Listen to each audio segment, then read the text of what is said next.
3 kesilapan ibu bapa dalam berdoa untuk anak. Ramai yang tak tahu, ramai yang tak sedar, ramai yang buat benda ni. 3 kesilapan ni. Okay? So ramai ibu bapa ni berdoa setiap hari dah untuk anak. Tapi masih lagi rasa doa tu belum dimakbulkan. Mungkin kita tak sedar yang kita tengah buat kesilapan ni. Sebelum tu, ni tekan dulu button like, komen, save post ni supaya kita beringat selepas ni.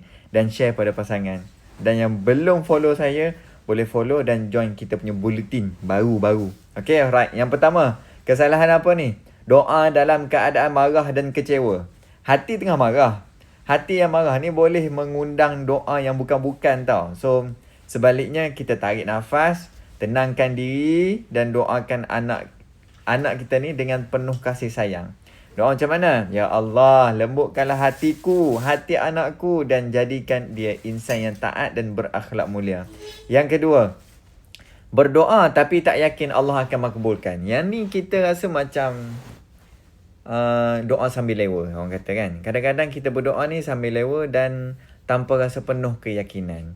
Kita tak rasa macam meremam bulu rumah tu, tak ada. Just minta, ya Allah mudahkanlah urusan anakku. Tak ada, tak minta betul-betul. Ingat, doa ibu, doa ayah tiada hijab. Allah pasti dengar. Doa dia macam mana? Ya Allah, aku serahkan anakku dalam jagaanmu. Engkaulah sebaik-baik pelindung.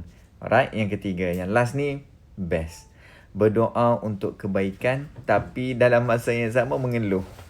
Yang ni saya rasa ramai jugalah yang buatkan. Doa kita minta anak jadi soleh. Tapi mulut kita asyik kata macam mana?